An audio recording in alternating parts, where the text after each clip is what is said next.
ہے جھوپڑی والے گھر میں رہتا ہے، لیکن اسے کیا کہیں گے جو کروڑوں میں کھیلتا ہے، جو خربوں میں کھیلتا ہے، جن کے پاس ایک نہیں 10 گھر موجود ہیں۔ اے لڑکا، اے بھائی صاحب، اے بھائی، بڑا مسئلہ ہے۔ دستار بندی اسی لیے تقریر کے دوران نہیں ہونی چاہیے۔ جب تقریر وغیرہ سب ہو جائے، اخیر میں دستار بندی ہو، اس کے بعد فوراً سلام اور دعا ہونی چاہیے۔ یہی طریقہ بھی ہے۔ محفل ختم ہونے لگے، تقریر کے بعد فوری دستار بندی ہو جائے، اس کے بعد پھر سلام اور دعا۔ چونکہ ہزار لوگ روکنے سے نہیں روک پاتے، ان کو وہ اسی انتظار میں 5 گھنٹے سے ہیں، وہ نہ ان کو تقریر سے مطلب ہے، نہ ان کو نعت سے مطلب ہے، صرف اس لیے کہ میرا بھتیجا، میرا بھانجا، میرا بیٹا حافظ بنے گا، اس کو ایک ہار ڈال دینا ہے، چونکہ انہوں نے کارڈ دیا ہے۔ اس دعوتی کارڈ کا وہ قرض اتارنے کے لیے محفل میں بیٹھے رہتے ہیں۔ بس وہ پیسہ 5 روپے دے دیا اور ایک پھول کا مالا، تاکہ وہ کل کہہ سکے کہ میں تمہاری دستار بندی میں گیا تھا۔ اس لیے وہ نہیں سن رہا ہے کہ ہم یہاں کیوں آئے ہیں، کیا کرنے کے لیے آئے ہیں۔ تقریر پہلے سنو، مالا پہنانے کے لیے بہت سارا وقت باقی ہے۔ سلام کے بعد اپنے گھر لے جانا، دعوت کرنا، گلے میں مالا ڈالنا اور مبارکبادی دینا اور کہنا کہ انجینئر اور ڈاکٹر بننے کے بعد مجھ کو اتنی خوشی نہیں ہوئی جتنی خوشی حافظ قرآن بننے کے بعد ہوئی۔ کیونکہ ہم لوگ سب دنیا دار ہو گئے ہیں، اس لیے چپراسی کی نوکری کسی کو مل جاتی ہے تو 50 بار لوگ فون کرتے ہیں، مبارک ہو کہ آپ کو گورنمنٹ کی نوکری مل گئی۔ اور اگر کوئی عالم ربانی اور حافظ قرآن بن جائے، رشتہ دار فون کر کے مبارکباد بھی نہیں دیتے، مبارک ہو کہ آپ حافظ قرآن بن گئے، کیونکہ وہ یہ سمجھتا ہے کہ حافظ بننے کے بعد ایک پیسہ کمانے کے لائق یہ نہیں رہا، اب یہ دوسروں پر بوجھ بنے گا مسجد میں، مدرسے میں۔ تو حافظ عالم کو وہ اخروی نقطۂ نظر سے لوگ نہیں دیکھتے۔ 1 کروڑ روپے ڈیلی کوئی ڈاکٹر کمائے، 1 کروڑ روپے، اگرچہ کوئی کماتا نہیں ہے لیکن میں نے بالفرض کہہ دیا، اگر 1 کروڑ روپے کوئی ڈاکٹر کما لے اور مہینے میں 30 کروڑ روپے کمائے، سال میں اربوں روپے کما لے، سونے کا گھر بنا لے، چاندی کی کار خرید لے، وہ ہیرے جواہرات کا ڈھیر گھر میں جمع کر لے، ساری چیزیں وہ کریں، لیکن قیامت کے دن اس کے میڈیکل سائنس میں سے کوئی ایک چیپٹر اس کی نجات کا ذریعہ نہیں بنے گا، اور وہ ڈاکٹر خربوں روپے کما کے دنیا ہی میں اچھی روٹی، اچھا مکان، اچھا گھر، اچھا کپڑا پہن سکتا ہے۔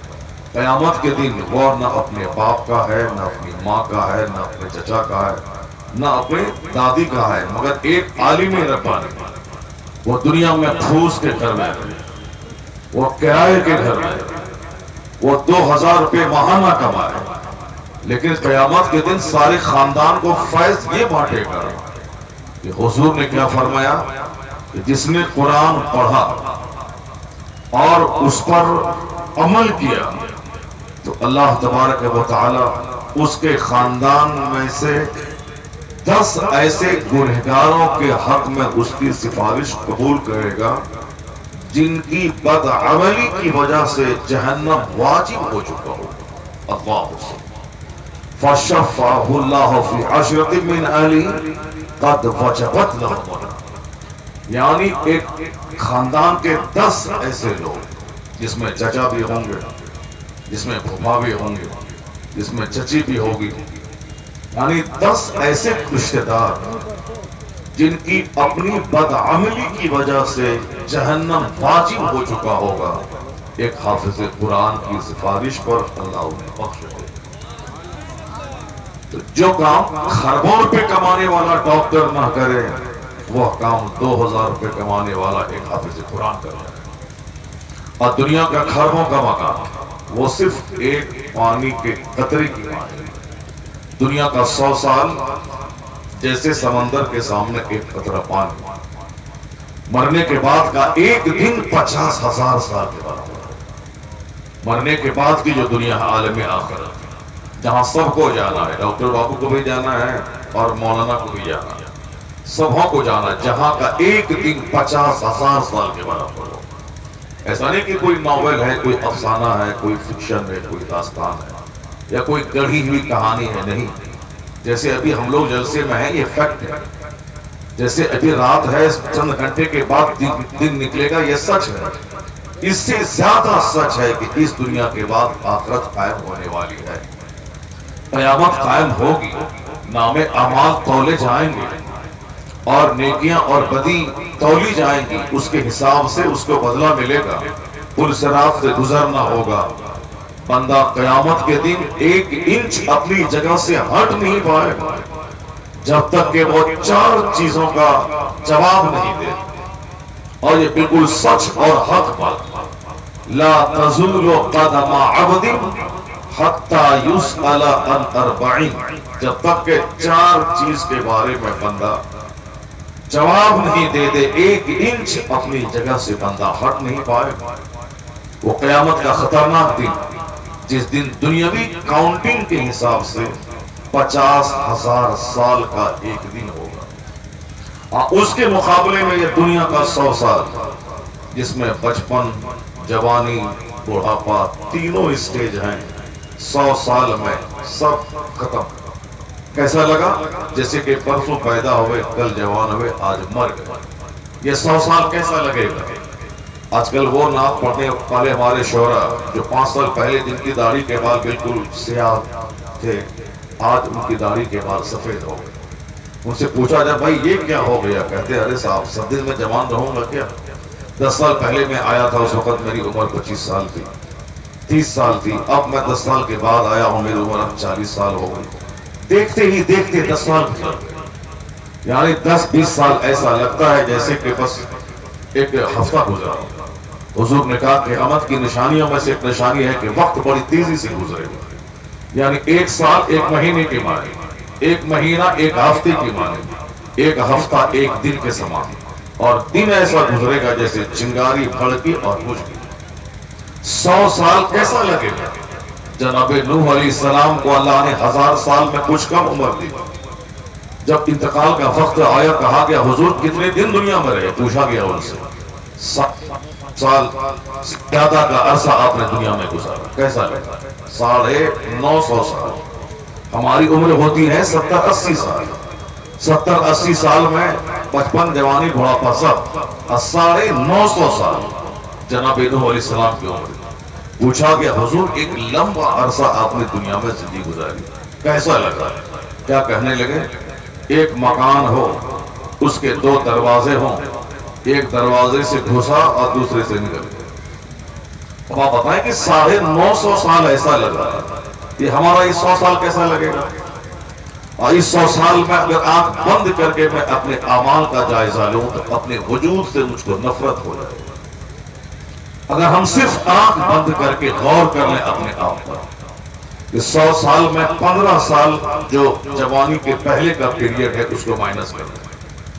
15 سال کے بعد جب ہم میچور اور جوان ہوئے، اس کے جب شریعت کے احکام میری طرف متوجہ ہوئے، نماز، روزہ، حج، زکات ہم پر فرض ہوا، تو اس کے بعد سے اپنے اعمال کا محاسبہ کریں کہ نیکیاں کتنی ہیں اور ہمارے اعمال میں گناہ کتنے ہیں. ایک دن صرف آنکھ بند کر کے صبح سے لے کے شام تک، یعنی بستر سے اٹھنے کے بعد بستر کے جانے تک آپ صرف سوچ لیں کہ آج میں نے نیکیاں کتنی کی اور گناہ کتنے کیے. اپنے وجود سے نفرت ہو جائے. انسان کہلانے میں شرم آئے. انسان کی بڑی بھاشا ہوتی کہ آدمی وہ ہے جو اپنے سے دوسروں کو لابھ پہنچائے. آدمی وہ ہے جو اپنے پلان سے، اپنی زبان سے، اپنے ہاتھ سے، اپنے مال سے، اپنے علم سے دوسروں کو فائدہ پہنچائے. اور یہی ڈیفینیشن پیغمبر اعظم نے مسلمان کی کی. المسلم من سلم المسلمون من لسانہ و یدہ. The true believer is one from whose hands and from whose mouth other Muslims are. سچا مسلمان وہ ہے جس کی زبان اور جس کے ہاتھ سے دوسرا مسلمان محفوظ ہے. آج نہ میری زبان سے کوئی محفوظ ہے، نہ میرے ہاتھ سے کوئی محفوظ ہے. ہم صرف پیسوں کی زبان جانتے ہیں. اپنے کھیت میں کام کرنا، خوب فصلیں پیدا کرنا، سعودی عرب جانا، خوب پیسہ کما کے لانا، گھر بنانا، گاڑی خریدنا، یعنی گاڑی کا مقابلہ، مکان کا مقابلہ، کپڑے کا مقابلہ، جبکہ ہم بھول گئے کہ پورے نیپال کی سرزمین میں جتنے کروڑ کی آبادی ہے، ایک شخص کا مکان بھی سونے کا نہیں۔ نیپال کی بات تو چھوڑیے، پوری دنیا میں 200 سے زائد ممالک ہیں، اور اس میں سب سے بڑا مالدار ملک امریکہ مانا جاتا ہے، سب سے بڑا پیسے والا ملک چائنا مانا جاتا ہے، سب سے بڑی آبادی والا ملک چائنا کے بعد ہندوستان مانا جاتا ہے۔ یعنی اتنی بڑی لمبی چوڑی دنیا میں کوئی ایک شخص ایسا بتا دیں کہ جس کا گھر سونے کا ہو، جس کے مکان کی چھتیں چاندی کی ہوں، جن کے مکان کے دروازے چاندی کی ہوں، جن کے گھر کے فرنیچر، صوفہ، پلنگ، کرسی، ٹیبل، میز چاندی کی ہوں، کوئی گھر نہیں ملے گا۔ دنیا کا سب سے بڑا مالدار آج کی تاریخ میں امیزون کمپنی کا مالک ہے۔ آج سے 5 سال پہلے بل گیٹس پوری دنیا کا سب سے بڑا مالدار تھا، جن کے پاس کھربوں کی دولت ہے۔ آج کی تاریخ میں ہندوستان جو چائنا کے بعد دوسرا سب سے بڑا ملک ہے، وہاں کا سب سے بڑا مالدار مکیش امبانی، جس کی بیوی نے ابھی 100 کروڑ کی کار خریدی۔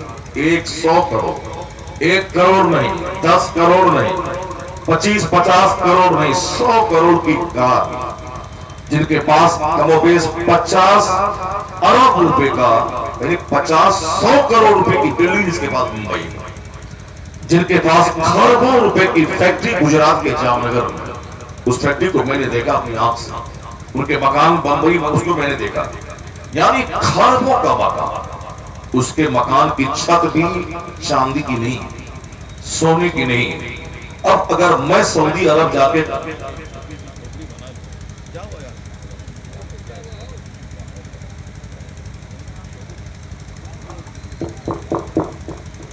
ٹھیک سے آپریٹ کرو، ایک جلسے کو خراب کرو گے 50 جلسے چھوڑ جائیں گے تم سے۔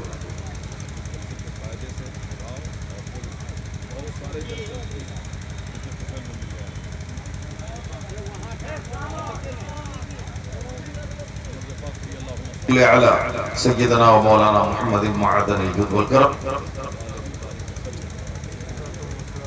لا حول ولا قوة الا باللہ۔ آپ لوگ جگہ ہیں اور جگ کر آپ نے جو کچھ سنا ہے، اور اخیر میں ان سنے ہوئے کا نچوڑ سن کے آپ جائیں، جو مقصد حیات ہے، جو مقصد جلسہ ہے، جو کانفرنس اور جلسہ جلوس منعقد کرنے کا جو ایم اور ایمبیشن اور گول ہوتا ہے، اس کو سن کے جائیں۔ بہت ساری باتیں سب سنتے رہتے ہیں، لیکن جو اصل مقصد حیات ہے وہ سن کے جائیں۔ جلسے کو اجاڑیے مت۔ تقریریں 12 بجے 1 بجے سے پہلے سب ہو جانی چاہیے، اور 1 بجے کے بعد 2 گھنٹے کا مشاعرہ ہونا چاہیے۔ اس سے کیا ہوتا ہے کہ جو لوگ بھی آئیں، سارے لوگ کم سے کم دین پہلے سیکھ لیں۔ ہم لوگ علم دین کا سمان نہیں کریں گے تو کون کرے؟ ایک آدمی آیا، 1 گھنٹہ نعت پڑھا، سارے لوگوں نے داد دیا، پیسہ دیا، اور وہ نوجوان چلے گئے۔ اب جب قرآن حدیث سنانے کی باری آئی تو وہ نوجوان کوئی نہیں، سب چلے گئے۔ اب اس نوجوان کے دماغ میں زندگی بھر جلسے کا تصور کیا ہوگا؟ نعت خوانی کا نام ہی جلسہ ہے۔ پھر وہ کبھی نہیں سیکھ پائے گا کہ ہم پیدا کیوں ہوئے، ہم مرتے کیوں ہیں، ہمارا مقصد حیات کیا ہے۔ قرآن کریم میں 6666 آیتوں میں ہمارے لیے کیا اس میں ڈیمانڈ ہوا؟ بحیثیت مسلم مجھے کیسے زندہ رہنا، بحیثیت انسان کیسے رہنا، میں کیا ہوں، میری حقیقت کیا ہے، وہ کیا سیکھ پائے؟ وہ ساری زندگی ہی جان پائے گا جلسے کا مطلب نعت سننا، چونکہ ہم نے ہی ان کو اس قابل بنایا۔ جب میں قرآن حدیث پڑھنے آ رہا ہوں تو لوگ یاد ہیں، یہ قرآن حدیث کی تعلیم کی توہین ہے۔ پہلے کریم ٹائم میں نعت سنوانا، اور جب بالکل وقت پورا ہو جائے، لوگ تھک کے چور ہو جائیں، تب قرآن حدیث کا پیغام لے کے آدمی کو بیٹھا ہے۔ یہ علم دین کا اپمان ہے، یہ جلسے کی توہین ہے۔ اس لیے ہمیشہ اس بات کا خیال رہے جو ذمہ دار قسم کے لوگ 12 بجے سے پہلے وہ 4-5 تقریریں کروا دیں، 4-5 کریں، 4 تو بھی کروائیں، 4-5 کی ضرورت بھی نہیں ہے۔ 2 گھنٹے کی ایک تقریر ہوگی، دل جمعی کے ساتھ سارے لوگ سن لیں، اسی کو گرہ باندھ کر کے لے کے چلے جائیں، بہت بڑی بات ہے۔ آدھی رات سے پہلے صرف قرآن حدیث پہ خطاب، اور آدھی رات کے بعد صرف نعت خوانی ہو، تاکہ جو چھوکرے نعت سننے کے شوق میں آتے ہیں وہ تقریر بھی سن لیں اور بعد میں نعت بھی سن لیں۔ اور پھر جنہوں کو یہ دماغ میں رہتا ہے کہ نعت شریف سننے کے لیے ہی مجمع میرے نام پہ آتا ہے، پھر ان کو بھی تھوڑا سا پتہ چل جائے گا کہ 12 بجے کے بعد مجمع ان کے نام پہ رہتا ہے، یا پھر صاحب کریم ٹائم میں چاہے نعت سنوا دو یا تقریر کروا دو، مجمع کو رہنا ہی 8-9 بجے لوگ آتے ہیں جلسے، وہ کریم ٹائم ہے، چاہے کسی کو بھی کھڑا کر دو، چاہے نعت پڑھنے کے لیے، چاہے کچھ کرنے کے لیے، یا مسجد کے امام کھڑا کر دو، وہ تو مجمع رہنا ہی۔ 12-1 بجے کے بعد چاہے دنیا کے سب سے بڑی خطیب کو بیٹھا دو، مجمع کا جھڑنا ہی ہے۔ اس لیے کریم ٹائم ہی میں دین کی بات ہو جانی چاہیے، اس کے بعد پھر نعت خوانی ہو، سب چلا جائے، نصیحت ہی بیٹھا رہے، کوئی دقت نہیں، کام کیونکہ ہو گیا، بات ہو گئی۔ اللہ تعالیٰ ہم سبوں کو جلسے کی قدر کرنے کی توفیق عطا فرمائے۔ ابھی بھی اتنا بڑا مجمع ہے یہاں، میں کبھی کبھی کہتا ہوں کہ امریکہ میں 10-20 لوگ جمع ہوتے ہیں، کانفرنس ہو جاتی ہے، اور صاحب اس کا چرچا پورے ہندوستان، پاکستان، بنگلہ دیش کے اخبارات میں ہوتا ہے کہ امریکہ میں کانفرنس ہوئی، اتنے لوگ شریک ہوئے۔ تو امریکہ میں 10 لوگ شریک ہوں تو ایک بڑا جلسہ جن کا چرچا انڈیا میں ہوتا ہے، تو اس کے مقابلے میں یہ جو جلسہ ہے یہ نیپال کا 100 جلسہ، امریکہ کا 100 جلسہ، نیپال کا 1 جلسہ، اس حساب سے امریکہ کا 100 جلسہ اور نیپال کا یہ 1 جلسہ۔ اب یہ جلسہ اس کے 100 جلسے پہ بھاری، ابھی بھی اتنے لوگ موجود ہیں، اگر سارے لوگ بیٹھے رہیں، وہ 1-1.5 گھنٹے کی میری گفتگو سن لیں، تاکہ میں آپ کے درد کو چھیڑ دوں، تاکہ میں آپ کو احساس دلا دوں، تاکہ پھر ہم لوگ مل بیٹھ کر اپنی آخرت کی فکر کر لیں۔ یہ دنیا ایک پانی کا قطرہ ہے، اس کے لیے ہمارے پاس 24 گھنٹے کا ٹائم ہے، 8 گھنٹے سوتا ہوں، اس کے بعد 12 گھنٹے مارے ہم لوگ کام کرتے ہیں، یہ سارا ٹائم صرف دنیا کے لیے، آخرت کے لیے میں نے کتنا وقت دیا؟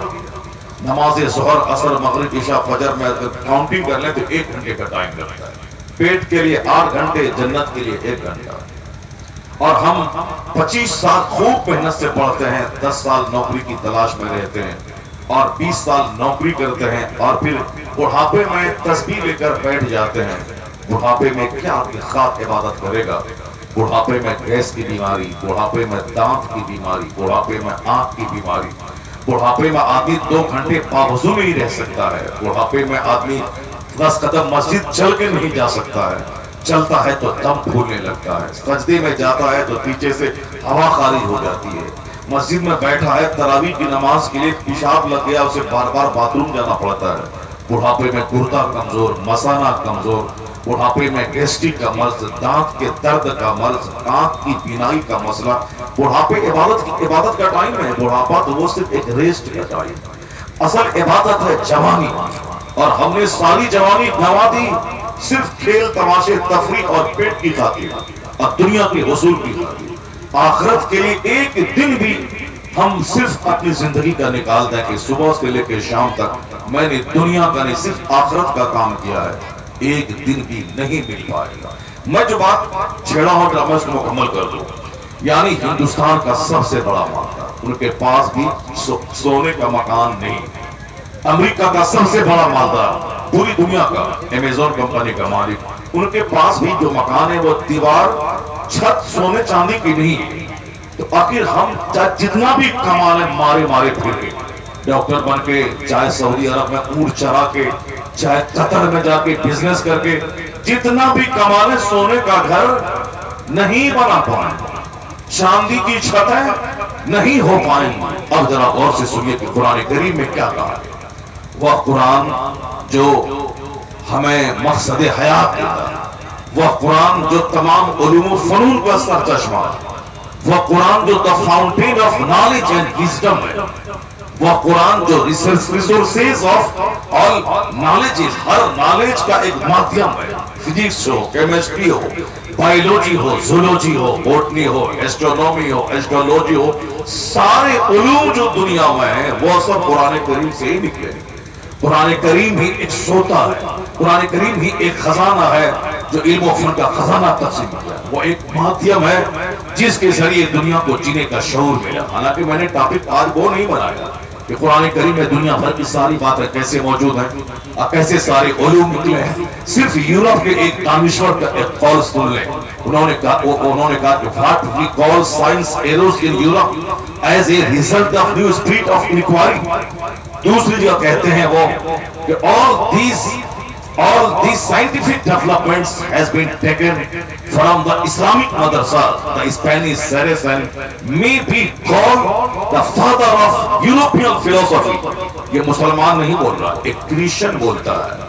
یہ ساری سائنسی ترقیاں جو علم ریاضی، علم طبعیات، علم حیاتیات، علم نجوم، علم فلکیات، علم ریاضی کی وجہ سے ہوئی، یہ ساری ترقیاں عربی مدرسوں سے لی گئی.